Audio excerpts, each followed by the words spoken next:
ఇచ్చాను. ఓ హరి, నీవు అంతర్యామివి కదా, నాకెందుకీ మాయ? నేను నిన్ను పరిపూర్ణంగా విశ్వసించాను. మరి నీ చిత్తం నా ప్రాప్తం.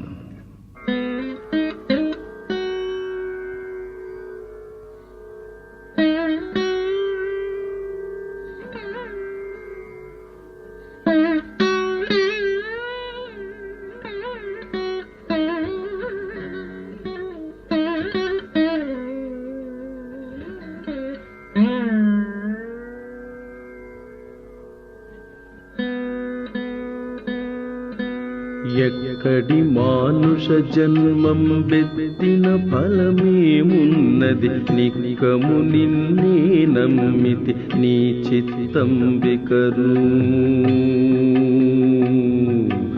నీ చిత్తం బికను.